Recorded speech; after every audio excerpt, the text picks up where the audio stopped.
Hi everyone, thanks for viewing this presentation. My name is Ciaran Evans, and today I'm going to be talking about an activity that we designed to try and improve student understanding of correlation versus causation. This work was done in collaboration with Alex Reinhart, Philipp Burckhardt, Rebecca Nugent, and Gordon Weinberg, and we're part of the Teaching Statistics Research Group at Carnegie Mellon University. Now, we've been working on better understanding what our introductory students think about causality. And we suspect that at this point, the phrase correlation does not imply causation has largely saturated public consciousness.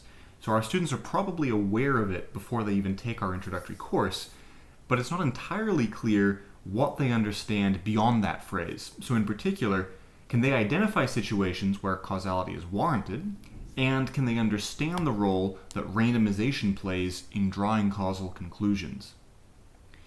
Now, to try and get a sense of what our students think, we conducted Think-aloud interviews with students in our introductory course, in which we gave the students questions on correlation and causation, and we asked them to think aloud as they worked. And in these interviews, the students seemed a little too cautious about drawing causal conclusions, and it often seemed to be because they were worried about confounding variables. So we hypothesized that students don't actually understand confounding variables, and they don't really know how to deal with them. And so to improve understanding, we wanted to design an activity that focused on confounding variables and maybe presented that idea in a different way. Now, we don't spend that much time on causality in our intro-level course, so this activity would also provide an additional opportunity for instruction for our students. Now, in the activity, we provided some additional information on confounding variables and also on causal diagrams.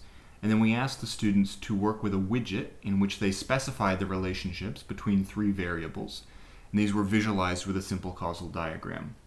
And causal diagrams, which we don't normally have in the curriculum, we were hoping would make it easier for students to understand confounding by providing a nice way of visualizing that. We also gave them a pre-test and a post-test and asked the same questions in both to see if the activity actually helped their understanding. And the goal for this semester was just to see how the activity worked, to see if there's anything that we needed to change before we do it more in depth next semester. So we're just trying to pilot this idea and then see what changes we need to make before we make it a bigger thing next semester. I've also included here a link to the activity, which has the pre- and post-test questions on it, if you want to take a look at that as well.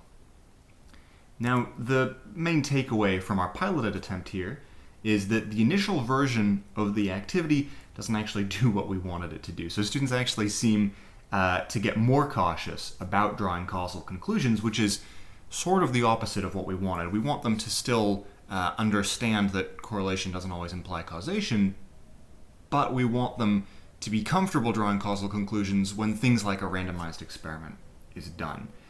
So it's a little disappointing that they just seem to get more cautious and not really learn the idea of randomization here, but that's okay. It helps us get a better picture of what we need to improve for next semester and what things we can do differently. And we think that the problem here is that the way we framed the activity, we spent too much time discussing the problems with confounding variables and not enough time actually discussing the solutions. So next semester, what we want to do is flip the focus of the activity. So it's framed in terms of why randomized experiments work well, what randomization gives us, and how that deals with confounding variables, rather than starting off with all of the problems that confounding variables bring, which is something our students probably already have a pretty good sense of anyway. So thanks everyone for listening. You can read more about our projects if you're interested at our website there. And if you have any questions or comments, you feel free to reach me via email as well.